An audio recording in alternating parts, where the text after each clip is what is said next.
इस अंधेरी कोठरी में सिर्फ एक रोशनदान, मनीष कश्यप, मनीष कश्यप, मनीष कश्यप। और डरो मत, अभी मनीष कश्यप जिंदा है। सत्ता किसी की जागीर नहीं, हुकूमत किसी की जागीर नहीं है। एक गुब्बारा होता है, एक लिमिट होती है। इनके गुब्बारे जो थी उसकी लिमिट हो गई तेजस्वी की और नीतीश कुमार। नीतीश जो भी कर रहे हैं ये ठीक नहीं कर रहे हैं। अब चारा घोटाले की जगह भाईचारा चल रहा और सुप्रीम कोर्ट निश्चित तौर पर हम आपको बता रहे हैं सुप्रीम कोर्ट इसमें राहत देगा, राहत देगा, राहत देगा। मीडिया से लड़ने की ताकत किसी में, हिंदुस्तान का जो पत्रकार है, देश आज़ाद पत्रकारों ने कराया है, ना कि नेहरू खानदान ने कराया है। ये भी आप याद रखिएगा। मोतीलाल नेहरू समझदार थे, उन्होंने उस ज़माने में लाखों रुपया लगा करके नेहरू को पहले संपादक बनाया है, पत्रकार बनाया, तब ये प्रधानमंत्री बने। अटल बिहारी वाजपेयी भी एक पत्रकार थे। देश के मोस्टली लीडर जो हुए हैं लोकप्रिय, वो पत्रकार थे। तो आप याद रखिएगा, मीडिया से जो भी लड़ा है, यही इंदिरा गांधी लड़ी थी। तो इसको पूरे यूपी और सही कहीं पे एक भी सीट नहीं मिली थी, खुद हार गई थी, इनका लड़का हार गया था। जय गुरुदेव ने पूरी तरीके जलालत करके, बेइज्जत करके अपने दरबार से निकाल दिया था। स्वागत है आपका हमारे चैनल पर। बिहार के पत्रकार मनीष कश्यप को फंसाने का षड्यंत्र लगातार रचा जा रहा है। अब तमिलनाडु पुलिस मनीष कश्यप को अपने साथ ले गई, जिसके बाद उन पर एनएसए लगा दिया गया। लेकिन वहीं दूसरी तरफ अब उन्होंने सुप्रीम कोर्ट का दरवाजा भी खटखटाया है। सुप्रीम कोर्ट में जमानत याचिका दायर की गई है। साथ ही ये मांग की गई है कि जितनी भी एफआईआर उन पर दर्ज है, उनकी सुनवाई एक साथ की जानी चाहिए। इस पूरे मामले पर बातचीत करने के लिए हमारे साथ हैं वरिष्ठ पत्रकार अजय जी। उनसे जानेंगे कि आखिर उनकी इस मुद्दे पर क्या राय है। अजय जी, जिस तरीके से मनीष कश्यप को लगातार कार्रवाई उन पर हो रही है महज एक वीडियो को लेकर, आपको नहीं लगता कि अब एनएसए लगाकर कहीं ना कहीं उसे फंसाने का एक बड़ा षड्यंत्र रचा जा रहा है? देखिए, आपको बताना है कि वास्तव में डेमोक्रेसी की हत्या हो रही है। तमिलनाडु की सरकार भी डेमोक्रेसी की हत्या कर रही है, तमिलनाडु की पुलिस भी कर रही है और बिहार की पुलिस तो डेमोक्रेसी की हत्या कर रही है। लोकतंत्र की जननी थी वैशाली, लोकतंत्र की जननी था बिहार, और इस समय की हुकूमत जो है वो लोकतंत्र की हत्या कर रहे हैं। लालू ने लोकतंत्र की ज़बरदस्त हत्या की, अपने उस पर मीडिया को बहुत, सुधांशु रंजन जैसे पत्रकार को चारा घोटाले में सुधांशु रंजन ने उनको सलाखों के पीछे कर दिया, आज दिन तक पीछे। पत्रकारों से अगर लालू या लड़ना चाहेंगी तो वो गलत फहमी में है। तेजस्वी लिमिट क्रॉस कर रहे हैं। जिस तरह से मीडिया क्लास, इस एफआईआर में एफआर लगनी थी, फाइनल रिपोर्ट लगनी थी, चार्जशीट का नहीं था, मगर चार्जशीट तेजस्वी यादव ने लगवाई है, राबड़ी ने लगवाई है। और नीतीश कुमार का भी इसमें बहुत ही ये मक्कारीपन है नीतीश कुमार का। दूसरी आपको बताएं, तमिलनाडु सरकार उससे भी आगे है। तमिलनाडु सरकार की इस समय जो मौजूदा सरकार है वो भगवान राम को भी नहीं मानती, राम सेतु को भी नहीं मानती है, और जो इस समय का वहाँ का मंत्रिमंडल है वो काफ़ी वैसा है। कल बाकायदे सब हो गई थी हाई कोर्ट में, मनीष कश्यप छूट रहा था, पर वहाँ की पुलिस प्रशासन ने, एडमिनिस्ट्रेशन ने पूरा दबाव बना दिया। पता नहीं क्यों लोग कोर्ट में दबाव बना रहे हैं। मनीष कश्यप अकेला लड़ रहा है, वहाँ पे पूरी हुकूमत, कई मंत्री, कई वो, और बिहार के काफ़ी आईएएस काफ़ी वो पड़े हुए हैं। डायरेक्ट बात होती रही बिहार के चीफ मिनिस्टर से कि इसको, और high court, Madurai high court से उसको फिर दे दिया पुलिस रिमांड में। और तमिलनाडु पुलिस को तो इसमें फाइनल रिपोर्ट लिखानी चाहिए थी, चार्जशीट नहीं। तमिलनाडु की पुलिस ने जो चार्जशीट लगाई है वो सिर्फ बिहार के नेताओं की उससे लगाई है। दूसरा, बिहार में एक मुकदमा और लगा दिया गया, महात्मा गांधी को अपशब्द कर रहे थे, और उसके ऊपर कई मुकदमे लगाए जा रहे हैं। आपको बता रहे हैं, हजारों सियार जो हैं वो शेर से मुकाबला नहीं कर पाते। याद रखिए, शेर दलदल में फंसा है, दलदल में, और दलदल ज़्यादा गहरा नहीं है। मगर याद रखिएगा, अगर ये दलदल में फंस गए, ये जितने दल हैं ये सब मिलके दलदल हो गए, इनके दलदल में शेर फंस गया। मगर याद रखना, शेर शेर ही रहेगा, शेर घास नहीं खाएगा, और इनका पतन शीघ्र है। और आपको बता रहे हैं, नहीं कहना चाहिए कि अभी उसने कहा था तख्त बदल दो, ताज बदल दो, इन बेईमानों का राज बदल दो। ये मनीष कश्यप हैं। वही सवाल है कि क्या सुप्रीम कोर्ट में जो जमानत के लिए वो पहुंचे हैं, क्या कोई राहत आपको उम्मीद है कि मनीष कश्यप को मिलेगी आने वाले वक्त में? देखिए, सुप्रीम कोर्ट से डेफिनेटली मिलेगी। Honourable mister chief justice, honourable mister justice जो सुप्रीम कोर्ट के हैं, वो बहुत ही आदरणीय, सब कुछ वहाँ ट्रांसपेरेंट है और वहाँ पर किसी की भी नहीं चलती है।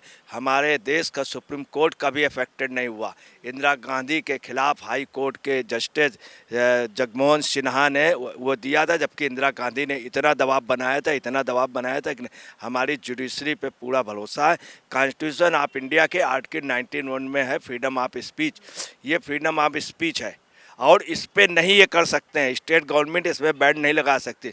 दूसरी आपको बता रहे हैं, वो उसका फंडामेंटल राइट्स था और फंडामेंटल राइट्स के हिसाब से। तीसरी इंटरनेशनल लॉ पे ह्यूमन राइट्स के जो लॉ है उसने ह्यूमन राइट्स की बात कही। चौथी बात यह है कि जो न्यूज़ है वो सभी समाचार पत्रों ने, मोस्टली चैनलों में, मोस्टली समाचार पत्रों, यूट्यूब सब में आए, सिर्फ एक पे अन्याय किया गया। सिर्फ उसकी गलती उसने थी कि उसने एक भ्रष्ट उसको चारा घोटाले को उसमें कहा कि भ्रष्ट है लालू। लालू चारा घोटाले में आरोपित नहीं है, उसमें बाकायदे उसमें सज़ा हुई है उनको और वो बाकायदे दोषी पाए गए हैं। तो वो भ्रष्ट है, उसने सिर्फ इशारा कर दिया, उनके लड़के की ओर इशारा कर दिया, उनकी लड़की की ये सज़ा मिली। याद रखिएगा, सत्ता किसी की जागीर नहीं, हुकूमत किसी की जागीर नहीं है।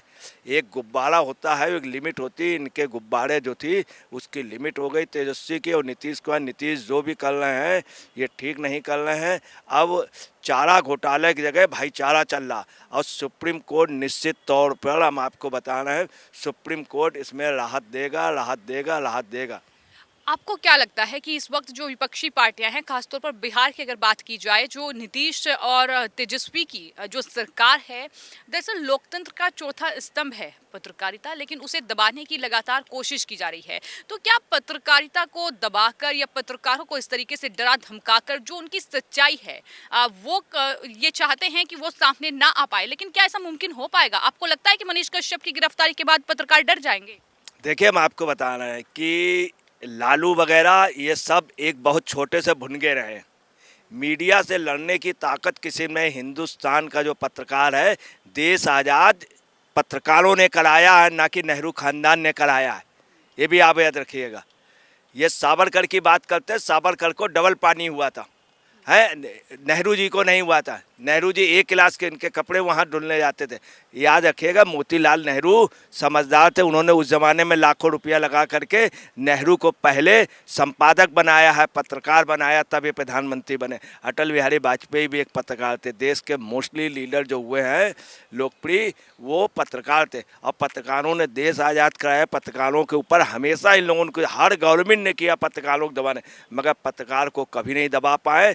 आप उनका अगर एक उदाहरण देखना चाहें, सोमनाथ चटर्जी, अब प्रेमचंद दास मुंशी नामक एक नेता था जो सूचना प्रसारण मंत्री था, उसकी कितनी बेइज्जती की थी बॉम्बे में जब अस्मा जहांगीर खां आई थी, उनकी कितनी बेइज्जती की थी, उनसे सिगरेट जलवाई थी। और प्रेमचंद दास मुंशी जैसा जोकर रेफरी जो मंत्री था, वो सूचना प्रसारण इलेक्ट्रॉनिक मीडिया में वो लगाने जा रहा था, गवर्नमेंट चली गई थी।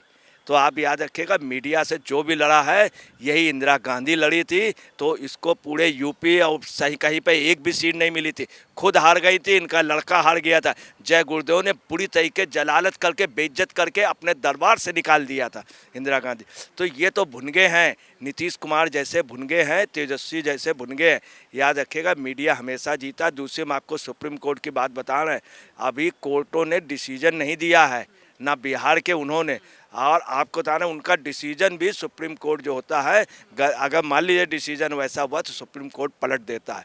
दूसरी ये पेशबंदी हो रही है कि उसको तब भी हाई कोर्ट से भी रिमांड पे मांग लिया गया और उसको मारा भी गया, उसके घर वालों को भी मारा गया, लगातार पीटा गया, अकाउंट सीज कर दिए गए, अकाउंट सीज कर दिए गए। ये वेल प्लान्ड है और ये बड़े लोगों के, मुख्यमंत्रियों के प्लान होते। बीपी सिंह ने कभी बोफोर्स का वो लगाया था, तो बीपी सिंह के लिए भी ईस्ट वेस्ट अकाउंट कांग्रेस ने मैनेज करके उनको बदनाम करने की कोशिश की थी और पर्दाफाश हो गया था।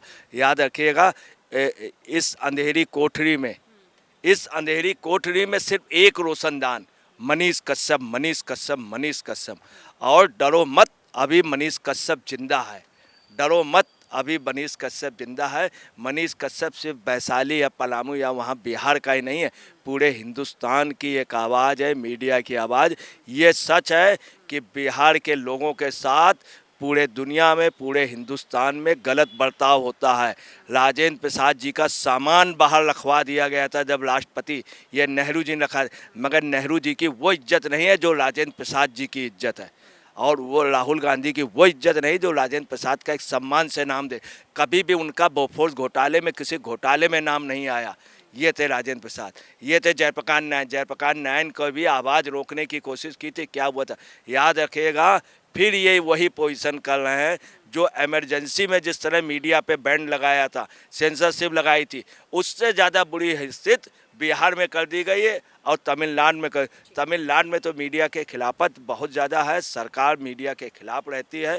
तो अजय पत्रकार जी का ये कहना है कि मनीष कश्यप की गिरफ्तारी उसके बाद अब एनएसए लगा दिया गया है, लेकिन कोर्ट का रुख उन्होंने किया है। इस पूरे मामले को वो इमरजेंसी के दौर की तरह देखते हैं कि जैसे इमरजेंसी में जयप्रकाश नारायण और राजेंद्र प्रसाद जैसे उन्होंने लीडर का जिक्र किया और कहा कि जैसे कहीं ना कहीं हालात उनके साथ पनपे थे, बिल्कुल वैसे ही मनीष कश्यप के साथ हो रहा है। लेकिन मनीष कश्यप बतौर पत्रकार एक बिहार का जो है चमकता सितारा है, और आने वाले वक्त में जब वो जेल से बाहर आएगा, सुप्रीम कोर्ट इस पूरे मामले में डिसीजन दे गई तो जाहिर तौर पर मनीष कश्यप को रिहाई मिलेगी।